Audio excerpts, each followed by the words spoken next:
Hi friends, ತಮ್ಮೆಲ್ಲರಿಗೂ Umesh cinema ಗೈಡ್ಗೆ ಆತ್ಮೀಯ ಸ್ವಾಗತ. ಫ್ರೆಂಡ್ಸ್, ನಾವಿಂದು ಭಾರತಿ ವಿಷ್ಣುವರ್ಧನ್ ರವರು ಹಿಂದಿಯಲ್ಲಿ ನಟಿಸಿರುವ ಚಲನಚಿತ್ರಗಳ ಬಗ್ಗೆ ತಿಳಿದುಕೊಳ್ಳೋಣ.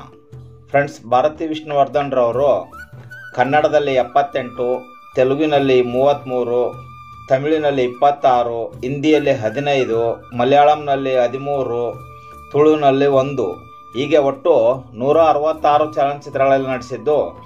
ನಾವಿಂದು ಹಿಂದಿಯಲ್ಲಿ ನಟಿಸಿರುವ 15 ಚಲನಚಿತ್ರಗಳ ಬಗ್ಗೆ ತಿಳಿದುಕೊಳ್ಳೋಣ. ಭಾರತಿ ವಿಷ್ಣುವರ್ಧನ್ ರವರು ಹಿಂದಿಯಲ್ಲಿ ನಟಿಸಿರುವ ಮೊದಲನೇ ಚಲನಚಿತ್ರ ಮೆಹರ್ಬಾನ್. ಇದು 1967ರಲ್ಲಿ ಬಿಡುಗಡೆಗೊಂಡಿದ್ದು. ಈ ಚಿತ್ರವನ್ನು ಎ ಭೀಮ್ ಸಿಂಗ್ ರವರು ನಿರ್ದೇಶನ ಮಾಡಿರುತ್ತಾರೆ. ಈ ಚಿತ್ರದಲ್ಲಿ ಭಾರತಿ ಅವರೊಂದಿಗೆ ಅಶೋಕ್ ಕುಮಾರ್, ಸುನೀಲ್ ದತ್, ನೂತನ್, ಮೆಹಮೂದ್, ಶಶಿಕಲಾ, ಸುಲೋಚನಾ ಲಟ್ಕರ್ ಇನ್ನು ಮುಂತಾದವರು ನಟಿಸಿರುತ್ತಾರೆ. ಎರಡನೇ ಚಲನಚಿತ್ರ ಸಾಧು ಔರ್ ಶೈತಾನ್. ಇದು 1968ರಲ್ಲಿ ಬಿಡುಗಡೆಗೊಂಡಿದ್ದು. ಈ ಚಿತ್ರವನ್ನು ಸಹ ಎ ಭೀಮ್ ಸಿಂಗ್ ರವರು ನಿರ್ದೇಶನ ಮಾಡಿರುತ್ತಾರೆ. ಈ ಚಿತ್ರದಲ್ಲಿ ಭಾರತಿ ಅವರೊಂದಿಗೆ ಓಂ ಪ್ರಕಾಶ್, ಪ್ರಾಣ್, ಕಿಶೋರ್ ಕುಮಾರ್, ಮೆಹಮೂದ್, ನಾಸಿರ್ ಹುಸೇನ್, ಅನ್ವರ್ ಹುಸೇನ್ ಇನ್ನು ಮುಂತಾದವರು ನಟಿಸಿರುತ್ತಾರೆ. ಮೂರನೇ ಚಲನಚಿತ್ರ ಪೂರಬ್ ಔರ್ ಪಶ್ಚಿಮ್. ಇದು 1970ರಲ್ಲಿ ಬಿಡುಗಡೆಗೊಂಡಿದ್ದು. ಈ ಚಿತ್ರವನ್ನು ಮನೋಜ್ ಕುಮಾರ್ ರವರು ನಿರ್ದೇಶನ ಮಾಡಿರುತ್ತಾರೆ. ಈ ಚಿತ್ರದಲ್ಲಿ ಭಾರತಿ ಅವರೊಂದಿಗೆ ಅಶೋಕ್ ಕುಮಾರ್, ಮನೋಜ್ ಕುಮಾರ್, ಸಾಯಿರಾ ಬಾನು, ಪ್ರಾಣ್, ವಿನೋದ್ ಖನ್ನಾ ಇನ್ನು ಮುಂತಾದವರು ನಟಿಸಿರುತ್ತಾರೆ. ನಾಲ್ಕನೇ ಚಲನಚಿತ್ರ ಮಸ್ತಾನ. ಇದು 1970ರಲ್ಲಿ ಬಿಡುಗಡೆಗೊಂಡಿದ್ದು. ಈ ಚಿತ್ರವನ್ನು ಎ ಸುಬ್ಬರಾವ್ ರವರು ನಿರ್ದೇಶನ ಮಾಡಿರುತ್ತಾರೆ. ಈ ಚಿತ್ರದಲ್ಲಿ ಭಾರತಿ ಅವರೊಂದಿಗೆ ಮೆಹಮೂದ್, ಪದ್ಮಿನಿ, ವಿನೋದ್ ಖನ್ನಾ, ರೆಹಮಾನ್, ಮನೋರಮಾ ಇನ್ನು ಮುಂತಾದವರು ನಟಿಸಿರುತ್ತಾರೆ. ಐದನೇ ಚಲನಚಿತ್ರ ಘರ್ ಘರ್ ಕಿ ಕಹಾನಿ. ಇದು 1970ರಲ್ಲಿ ಬಿಡುಗಡೆಗೊಂಡಿದ್ದು. ಈ ಚಿತ್ರವನ್ನು ಟಿ ಪ್ರಕಾಶ್ ರಾವ್ ರವರು ನಿರ್ದೇಶನ ಮಾಡಿರುತ್ತಾರೆ. ಈ ಚಿತ್ರದಲ್ಲಿ ಭಾರತಿ ಅವರೊಂದಿಗೆ ರಾಕೇಶ್ ರೋಷನ್, ನಿರುಪಮಾ ರಾಯ್, ಓಂ ಪ್ರಕಾಶ್, ಬಾಲರಾಜ್ ಶಾನಿ ಇನ್ನು ಮುಂತಾದವರು ನಟಿಸಿರುತ್ತಾರೆ. ಆರನೇ ಚಲನಚಿತ್ರ ದುನಿಯಾ ಕ್ಯಾ ಜಾನೆ. ಇದು 1971ರಲ್ಲಿ ಬಿಡುಗಡೆಗೊಂಡಿದ್ದು. ಈ ಚಿತ್ರವನ್ನು ಸಿ ವಿ ಶ್ರೀಧರ್ ಅವರು ನಿರ್ದೇಶನ ಮಾಡಿರುತ್ತಾರೆ. ಈ ಚಿತ್ರದಲ್ಲಿ ಭಾರತಿ ಅವರೊಂದಿಗೆ ಪ್ರೇಮೇಂದ್ರ, ಅನುಪಮಾ, ಮನ್ಮೋಹನ್ ಇನ್ನು ಮುಂತಾದವರು ನಟಿಸಿರುತ್ತಾರೆ. ಏಳನೇ ಚಲನಚಿತ್ರ ಸೀಮಾ. ಇದು 1971ರಲ್ಲಿ ಬಿಡುಗಡೆಗೊಂಡಿದ್ದು. ಈ ಚಿತ್ರವನ್ನು ಸುರೇಂದ್ರ ಮೋಹನ್ ರವರು ನಿರ್ದೇಶನ ಮಾಡಿರುತ್ತಾರೆ. ಈ ಚಿತ್ರದಲ್ಲಿ ಭಾರತಿ ಅವರೊಂದಿಗೆ ರಾಕೇಶ್ ರೋಷನ್, ಕಬೀರ್ ಬೇಡಿ, ಸಿಮಿ ಅಗರ್ವಾಲ್, ಪದ್ಮಾ ಖನ್ನಾ, ಸುಲೋಚನಾ ಇನ್ನು ಮುಂತಾದವರು ನಟಿಸಿರುತ್ತಾರೆ. ಎಂಟನೇ ಚಲನಚಿತ್ರ ಹಮ್ ತುಮ್ ಔರ್ ವೋ. ಇದು 1971ರಲ್ಲಿ ಬಿಡುಗಡೆಗೊಂಡಿದ್ದು. ಈ ಚಿತ್ರವನ್ನು ಶಿವಕುಮಾರ್ ಅವರು ನಿರ್ದೇಶನ ಮಾಡಿರುತ್ತಾರೆ.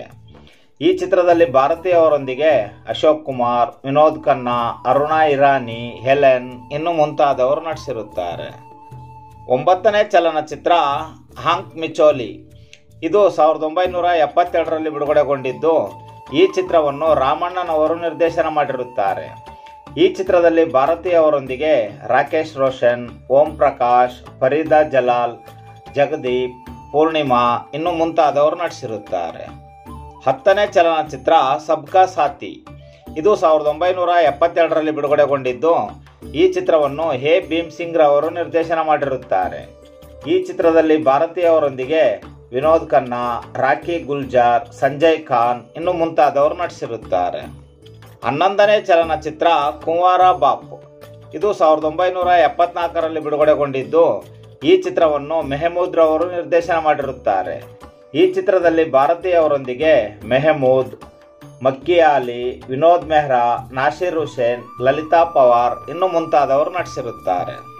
12ನೇ ಚಲನಚಿತ್ರ ಉತ್ತರ್ ದಕ್ಷಿಣ್. ಇದು 1987ರಲ್ಲಿ ಬಿಡುಗಡೆಗೊಂಡಿದ್ದು. ಈ ಚಿತ್ರವನ್ನು ಪ್ರಭಾತ್ ಖನ್ನಾರ್ ಅವರು ನಿರ್ದೇಶನ ಮಾಡಿರುತ್ತಾರೆ.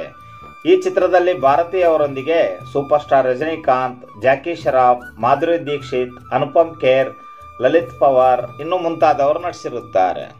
13ನೇ ಚಲನಚಿತ್ರ ಇಜ್ಜತ್ ದಾರ್. ಇದು 1990ರಲ್ಲಿ ಬಿಡುಗಡೆಗೊಂಡಿದ್ದು. ಈ ಚಿತ್ರವನ್ನು ಕೆ ಬಾಪಯ್ಯನವರು ನಿರ್ದೇಶನ ಮಾಡಿರುತ್ತಾರೆ.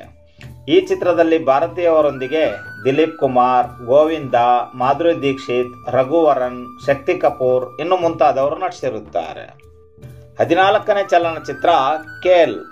ಇದು 1992ರಲ್ಲಿ ಬಿಡುಗಡೆಗೊಂಡಿದ್ದು, ಈ ಚಿತ್ರವನ್ನು ರಾಕೇಶ್ ರೋಷನ್ ರವರು ನಿರ್ದೇಶನ ಮಾಡಿರುತ್ತಾರೆ.